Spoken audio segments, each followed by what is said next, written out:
Leo, can I ask you something personal? Yeah, sure.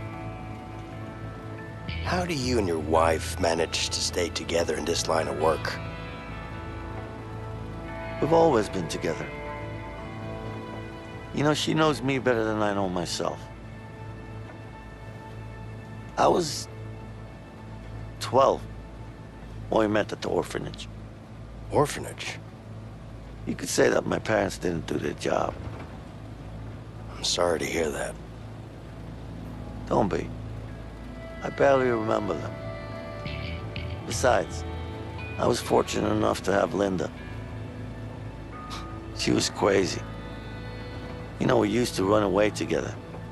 Steal ice cream, cigarettes, shit. It's always been us against the world. Still is, no matter what. That's just how it is. Sounds great.